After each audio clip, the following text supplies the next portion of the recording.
this is a really meaningful time of identity visioning and identity enactment, both for parents and for children, right? Children are imagining the learner they want to be for the next year. Parents are trying to set them up for success so that, in a world where there are lots of things I can't control, I can have them ready for that first day of school.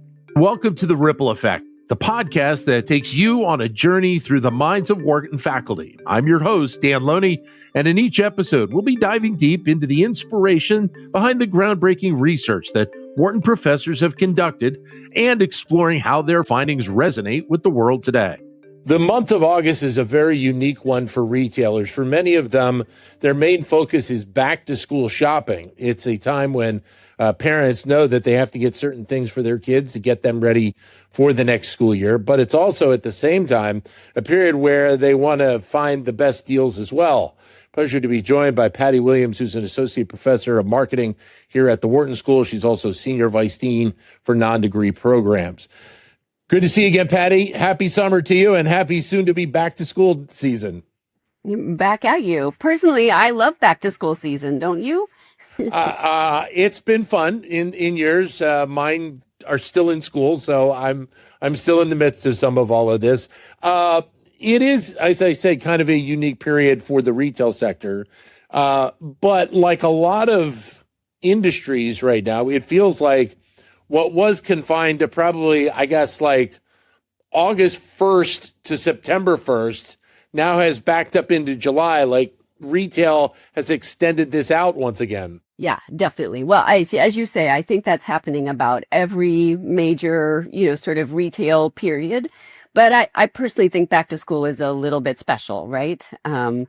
Again, I'll speak as an academic. For me, the back to school period, as someone who loved school always, was this moment of, possibility and what the world could look like. And who, if you're excited about it, doesn't want to start planning a little bit earlier, thinking about what the next year might look like, maybe planning what your locker's going to look like, what your backpack's going to be, and maybe for parents, particularly in a time where there's a lot of uncertainty and a lot of maybe economic challenges that they're navigating, maybe giving themselves a little more runway to buy the things they know they need to buy makes it a little bit easier for them to navigate all those purchases. So what makes this period of the year different than, say, well, obviously holiday shopping around Christmas time is one thing, but I'll ask you that from the retailer's perspective, because they're still bringing in product. They want to move it out quickly. They want to have enough supply, and it's kind of a similar mindset, isn't it? Sure. I mean, I think from a retail calendaring perspective, it's very similar. They know this event is coming. It's a yearly event. Back to school doesn't happen, once every 10 years. It happens once every year. It's something they can plan for. They know the kinds of purchases that parents and children are likely to be interested in. They can, build that inventory, set aside the space in the retail store, all of those good things. It's very predictable consumption, and I suspect very reliable consumption. Your kid needs new shoes. Your kid may need a new backpack. There are new crayons that have to be purchased, right? Those things are very reliable in some ways. Maybe what makes it a little bit different from my perspective is sort of the consumer behavior side, right? I think this is a really meaningful time of identity visioning and identity enactment, both for parents and for children, right? Children are imagining the learner they want to be for the next year. Parents are trying to set them up for success, trying to engage in that pre-planning so that, in a world where there are lots of things I can't control, I can have them ready for that first day of school. But is it more challenging, let's say this year, when you're thinking about trying to reach some of those goals when it's been somewhat of a challenging economic time the last several months? Yes. I mean, I think everything is more challenging right now for retailers and for consumers, for parents, for sure, right? Maybe one of the things that makes back to school shopping a little more certain from the retailer perspective is that there are certain things that will have to be purchased, right? Okay. I might cut back, I buy a less expensive backpack, I see if the backpack can last a little bit longer, but almost surely my kids have grown and they're going to need some new clothes. Almost surely the next grade is going to have a list of requirements that I really do have to have prepared so that my student can be the student I want them to be in the fourth grade or in the seventh grade or as a freshman in college. With the fact that the retailers know that these products will be purchased, does it impact their decision making in how they present the potential deals that they want to bring forward at this time of the year? Yeah. Oh, I'm sure that's the case. And I'm sure it's a mix of how do I have enough enticement to get people to start shopping earlier? Maybe I, set up the displays within the store a little bit earlier. Maybe I showcase some purchases that I think they'd be willing to make today versus the things that they might not be willing to make today. Maybe I know what I want my locker to look like as a kid, but I don't yet know what sort of supplies the teacher's going to give me until I even know what classroom I'm in, closer to, the end of August, potentially. But you do have to make sure at times the kids have the right sneakers, because if they don't have the right sneakers, they're going to be chastised by their friends when they go back to school. Yeah, so important. So what I love about this time period in particular is, it's an identity navigation process for both parents and for children, right? The parents are really thinking about, how do I set my kid up for success? How do I do it in a way that teaches them to make good, responsible decisions, not to overspend, to make, good, long-lasting decisions? What are the values I'm trying to impart? And as you say, the kids are just thinking, how's this going to go at school? How am I going to be perceived? What person do I want to be when I walk in the door? So to a degree, it's a little bit of a family event, isn't it? It's totally a family event. Yes. I mean, I don't know about you. Did you ever, school shop with your kids?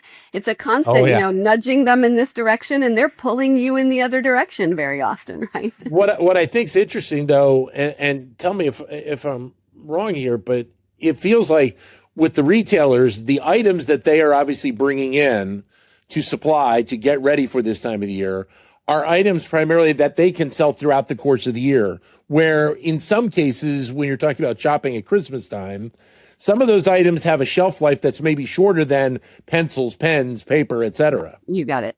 These are staples. Christmas lights might not be very valuable in February. But pens and pencils and backpacks are always going to wear out. They always need to be replaced, right? Be replenished and renewed. And so I think you're exactly right. A lot of this is very stable consumption. On the other hand, there's some things that I think are pretty seasonal still, right? The refrigerator that you might be buying for your college freshman's dorm, you might only need that in August or September, and then you don't really need it in January or February.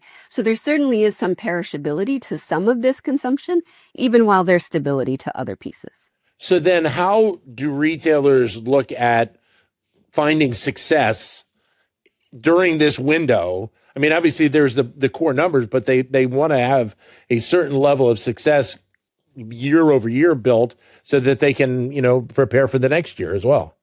Yeah. Well, so I think you see a lot of this. I've been getting a lot of these emails for sure at the moment, right? About, really helping your child envision who they want to be for the next year.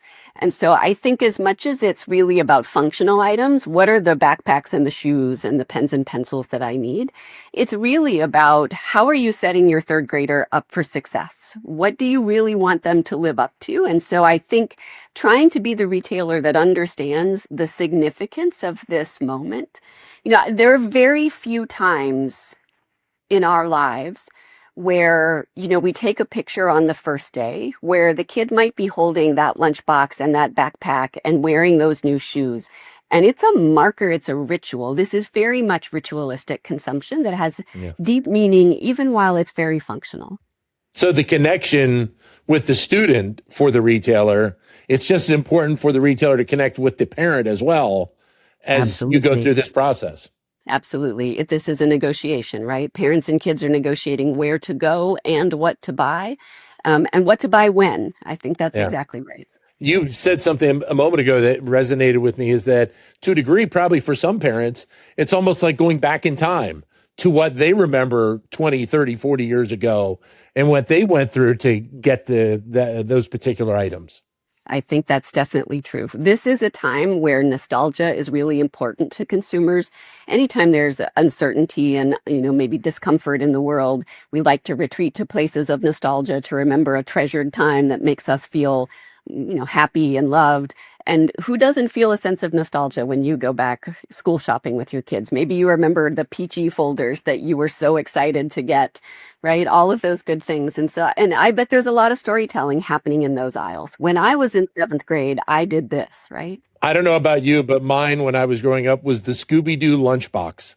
If I didn't have the Scooby-Doo lunchbox, I needed to have that with my parents. Absolutely, right? Exactly. Definitely the case. What does this then for retailers, and I guess from their mindset, how do they look at this then from one year to the next? I mean, is there some, the same mindset, same idea when they're preparing for back to school every year, or does it fluctuate depending on what the cool things are at that period of time? Oh, of course. The challenge for retailers is they probably had to plan for what would be cool. What's the equivalent of today's Scooby-Doo lunchbox, a year ago in order to get it designed and manufactured and delivered and on the store, footprint in many ways. So yes, there's lots of trend prediction, just like there is for many other things. Many of these things, again, very functional, but very identity driven, very fashion oriented, right? What backpack should I have? What color should it be? I have to know what color trends are.